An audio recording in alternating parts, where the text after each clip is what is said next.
अस्सलामु अलैकुम वरहमतुल्लाहि वबरकातुहू। जी, आज इस प्रेस कॉन्फ्रेंस का मकसद है कि मुसलमानों के हुकूक़ के ताल्लुक़ से, मुसलमानों की शान और अज़मत के ताल्लुक़ से चंद देर आप हज़रात को यहाँ पर ज़हमत दी गई है और आप तशरीफ़ लाए, हम आपके मशकूर हैं। मीडिया के ज़रिए से हम ये बात अवामुन्नास तक और इंसानी हुकूक़ तक और मुसलमानों के हुकूक़ के लिए ये बात पहुँचाना चाहते हैं कि देखिए, मुसलमान जो इस मुल्क के लिए जो कुर्बानियाँ दिया है, वो उसी तरह लोगों पर ज़ाहिर है जैसे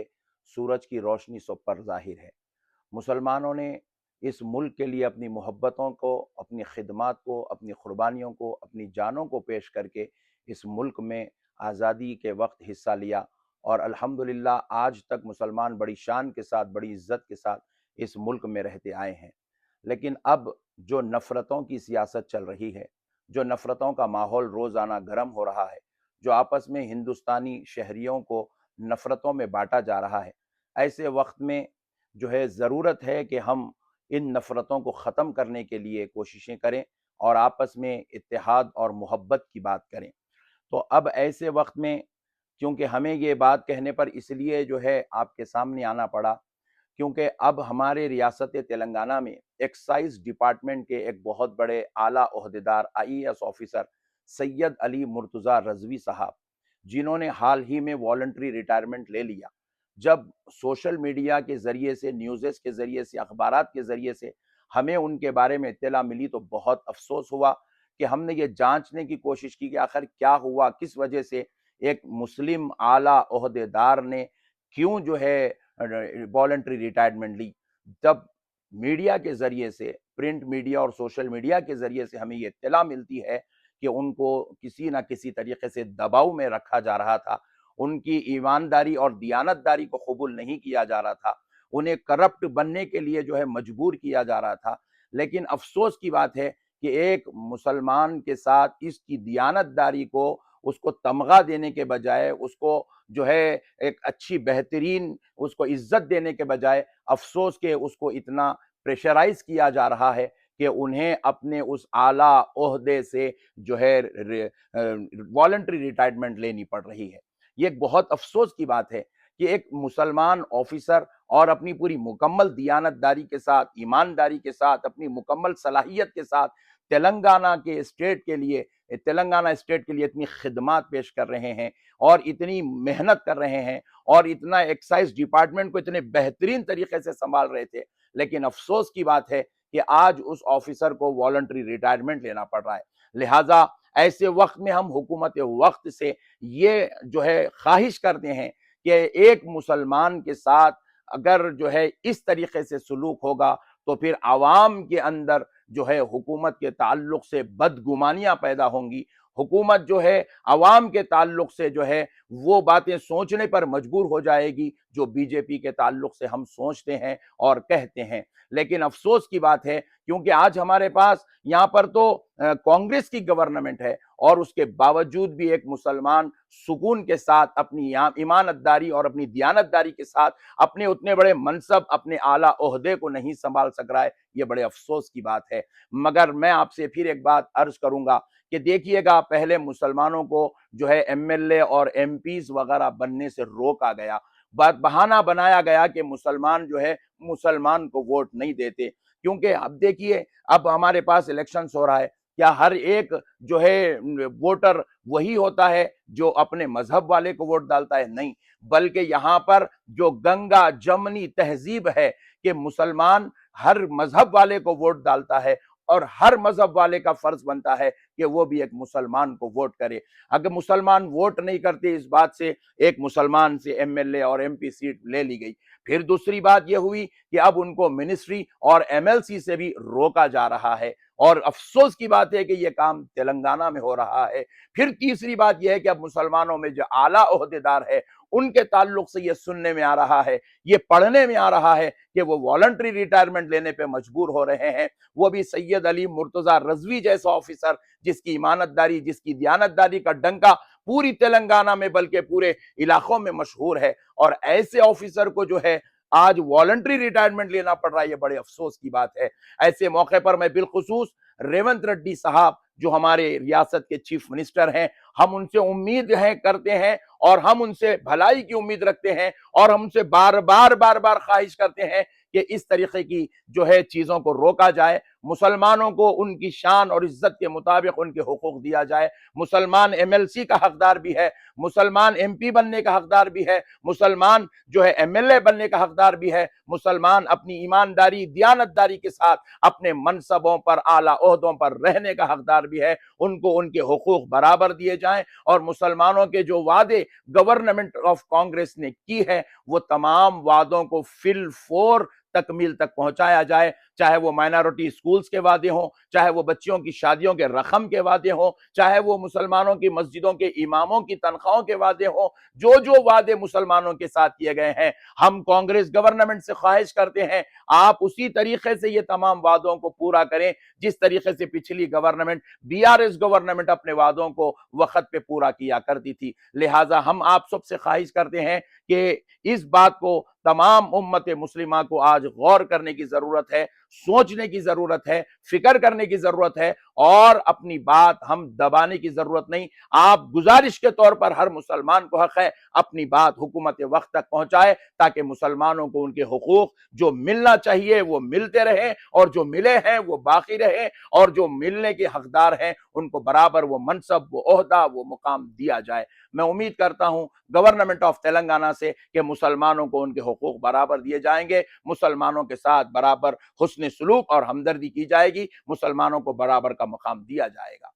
यही तो हमारी बेवकूफ़ी है। हम मुसलमान आज जूते खाने की वजह ये है, जैसे अभी भाई ने सवाल किया क्या कॉल रिकॉर्डिंग जो हो रही है क्या ये मुनासिब है। देखिए आज हमारे जूते खाने की वजह यही है, आज हमारे पास मुस्लिम लीडर्स हैं, आज हमारे पास मुसलमानों के लिए आवाज उठाने वाले लीडर्स हैं, लेकिन हमारे ही पास चिचोरे लोग उनकी कॉल रिकॉर्डिंग करते हैं, उनको ब्लैकमेल करते हैं, उनकी बेकार बातें करते और उसको वायरल करके पूरी कौम के अंदर उनका मजाक बनाते हैं और उनकी जो है इज्जतों को कम कर देते हैं, जिसकी वजह से वो लोग जो मुसलमानों के लिए खड़े हो रहे हैं वो लोग पीछे हट जाते हैं, उनकी हिम्मतें टूट जाती है, वो लोग पस्त जो है खलबी का शिकार हो जाते हैं। लिहाजा अल्लाह के वास्ते, और ये जितने लोग करने वाले हैं, कोई गैर मुस्लिम हमारी रिकॉर्डिंग नहीं कर रहा है, कोई गैर मुस्लिम हमारा मजाक नहीं बना रहा है, कोई बीजेपी हमारी मुखालिफत नहीं कर रही है, कोई जो है गैर मुस्लिम हमारा जो है जिल्लत का सबब नहीं बने, मुसलमान खुद मुसलमान की जिल्लत का सबब बने हुए। इसीलिए मैं चाहता हूं कि अल्लाह का वास्ता है मुसलमानों,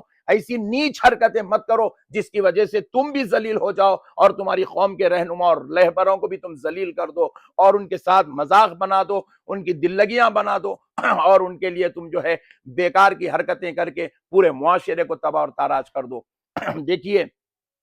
आज हुकूमतें हमारी बात नहीं सुन रही है, वजह क्या है? क्योंकि आज हमारी बातों के अंदर वो पावर नहीं रहा, वो दम नहीं रहा। वजह यह है कि हम लोगों ने खुद आपस में एक दूसरे को फितना बना लिया, जलील और रुसवा कर लिया, बदनाम कर लिया, हमने खुद आपस में एक दूसरे की अहमियत खत्म कर दी। इसलिए ये जज्बात, ये बेवकूफी की हरकतें, ये बेरोजगारी की हरकतें, ये जिंदी हरकतें मुसलमानों को जलील और रुसवा कर रही है। लिहाजा मैं सबसे गुजारिश करूंगा, अल्लाह का वास्ता, जो मुसलमान मुसलमान के लिए आवाज उठा रहा है, आप उसका फिरका मत देखिए, आप उसकी जो है मिजाज मत देखिए, आप उसका साथ देने की कोशिश कीजिए, उसका हिम्मत बनने की कोशिश कीजिए और उसको आगे बढ़ाने की कोशिश कीजिए।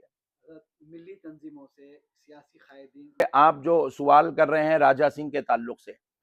और रियाज निजामाबाद के ताल्लुक से, देखिए राजा सिंह एक मलऊन है।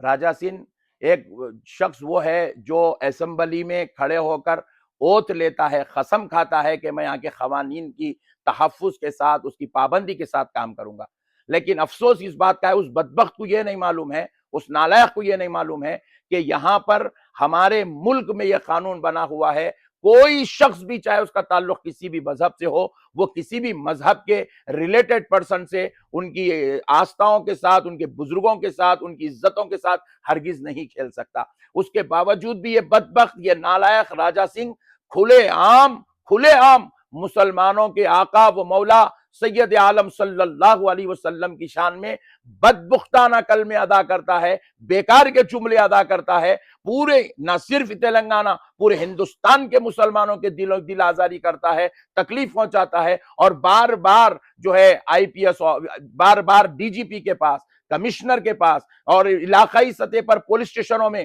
कंप्लेंट की जा रही है, उसके बावजूद भी ये हमारी गवर्नमेंट की तरफ से उसके ऊपर अब तक कोई डिसीजन नहीं लिया गया है। उसको अभी तक गिरफ्तार करने की बात नहीं हो रही है, उसको अभी तक कोई किस्म की जो है पाबंदी उसके ऊपर आयद नहीं हो रही है, उसकी जुबान पे लगाम नहीं लगाया जा रहा है। बड़े अफसोस की बात है, एक तरफ हम सेकुलरिज्म का दावा करते हैं, दूसरी तरफ मुसलमानों की हमदर्दियां हासिल करना चाहते हैं, फिर मुसलमानों के साथ उठने बैठने की बात करते हैं। फिर अफसोस की बात यह है कि मुसलमानों के आका, मुसलमान जिनके नाम पर अपनी जानों को कुर्बान कर सकते हैं, हमारे आका हमारी जान से ज्यादा हमारे अजीज हैं, हमारी औलाद से ज्यादा हमारे लिए अजीज हैं, फिर वैसे आका सल्लल्लाहु अलैहि वसल्लम के बारे में एक मलऊन गुस्ताखियां बेअदबियां करता है। बार बार गवर्नमेंट को जो है बतलाया जा रहा है कि ये शख्स ऐसा कर रहा है, इसको गिरफ्तार कीजिए, लेकिन अफसोस इस बात का है कि हमारी गवर्नमेंट उसको अभी तक गिरफ्तार नहीं कर रही है। हम गवर्नमेंट से बार बार रिक्वेस्ट कर रहे हैं, राजा सिंह को गिरफ्तार करो,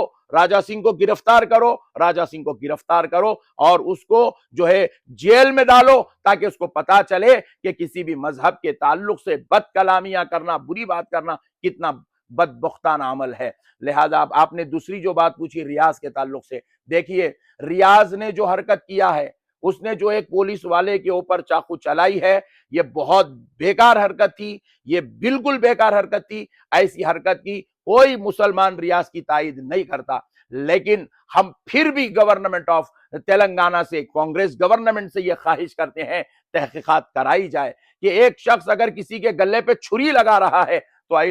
लव यू सुनने के बाद कोई छुरी नहीं लगाता। क्या उसके ऊपर जुल्म हो रहा था जिसकी वजह से वो इतना बड़ा कदम उठाने पर मजबूर हुआ? फैमिली को भी जो है जी, क्या उसके ऊपर इतना बड़ा जुल्म हो रहा था जो इस इतना बड़ा कदम उठाने पे मजबूर हो गया? क्या उसके साथ ज्यादती हो रही थी जो वो छुरी चलाने पर मजबूर हो गया? क्या उसके साथ जो है ब्लैकमेलिंग हो रही थी जिसकी वजह से वो जो है एक छुरी, एक ऑफिसर के ऊपर, एक पुलिस वाले के ऊपर उसने छुरी चलाने पर मजबूर हो गया? फिर दूसरी बात यह है, आपने उसके साथ जो सुलूक किया, आपने जो सुलूक किया, हम आपके सुलूक के बारे में इस वक्त हम बात नहीं करेंगे, लेकिन आपने जो उसके घर वालों के साथ जो सुलूक किया वो बहुत बुरा सुलूक हुआ। वो माँ, वो बीवी, वो बच्चियां जिनकी छोटी छोटी कमसीन उम्र है, उनको जो टॉर्चर किया गया, हम ये समझते हैं ये बिल्कुल इंसानी हुकूक के खिलाफ है, ये बिल्कुल इंसानी हुकूक की धज्जियां उड़ाई जा रही है। ऐसे वक्त में जरूरत है कि हम जो है इस बात को संजीदगी के साथ गौर करें,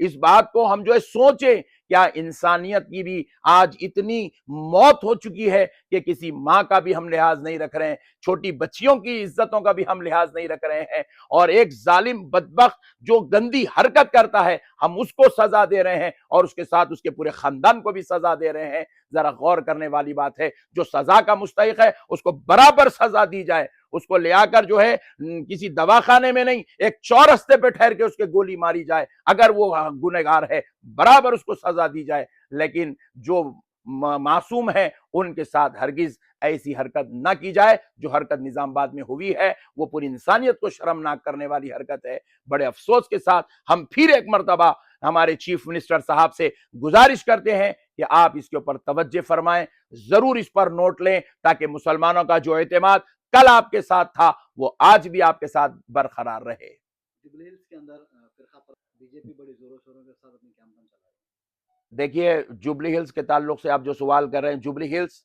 में फिल वक्त मुसलमान का बहुत बड़ा रोल है। मुसलमान जिधर तरफ जाएंगे वही पार्टी यहाँ पर अपना एमएलए खड़ा करेगी, वही पार्टी का एमएलए मुकर्रर होगा। तो लिहाजा मैं आप तमाम मीडिया वालों से के जरिए से हमारे जुबली हिल्स की आवाम से मैं ख्वाहिश करता हूँ,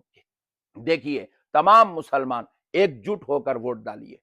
तमाम मुसलमान अपने उलमा इकराम, अपने मशाइखीन इज़्ज़ाम, अपनी कौम के दानिश्वरों को एक जगह जमा कीजिए, बटिए मत, टुकड़े मत होइए, आपस में इधर उधर मत जाइए, एक जगह जमा होइए, आपस में मुत्तहिद हो जाइए, इत्तेहाद का सबूत दीजिए, सब मुसलमान मिलकर एक तरफ जमा होकर एक पार्टी को वोट दीजिए। अगर आप बहैसियत मुसलमान मुझसे अगर आप मशवरा लेंगे तो मैं आपसे यह जरूर कहूंगा, उस पार्टी को वोट दीजिए जिस पार्टी ने मुसलमानों की बच्चियों की शादियों के वक्त में बर वक्त मदद की है। उस पार्टी की मदद कीजिए जो पार्टी मुसलमानों के मस्जिदों को वक्त पर तनख्वाहें दी है। उस पार्टी की मदद कीजिए जिसने आपके लिए माइनॉरिटी स्कूल्स बनाए हैं। उस पार्टी को वोट दीजिए जिसने आपके लिए 2 बेडरूम का जो है इंतजाम किया है, आपके लिए घरों का इंतजाम किया है, उस पार्टी को आप वोट दीजिएगा जरूर। जो पार्टी आपके मुसलमानों को होम मिनिस्टर या फिर बड़े बड़े मनसब दिए हैं, आप उस पार्टी को वोट दीजिए जो मुसलमान और गैर मुस्लिमों के दरमियान के फितनों और फसादों को बचाती रही है। उस पार्टी को वोट दीजिए जो आपके माँ बाप के हुकूक के लिए उसने कुछ रकम आपको बतौर मुआवजा दिया है। लिहाजा मैं जुबली हिल्स के मुसलमानों से कहता हूं, फिल वक्त तुम, अल्लाह ताला ने तुमको यह मौक़िफ़ दिया है, तुम जिधर पलटोगे वही पार्टी जो है अपना एमएलए यहां मुकर्रर करेगी। लिहाजा आप, मैं ख्वाहिश करता हूं कि आप मुसलमान मुत्तहिद होकर, मैं जी जो आपसे गुजारिश कर रहा हूं उस पर अगर तवज्जो दें और अगर बात मेरी समझ में आ रही है तो जरूर इस पर फैसला लें। अल्लाह ताला हम सबको इस पर अमल की तौफीक अता फरमाए।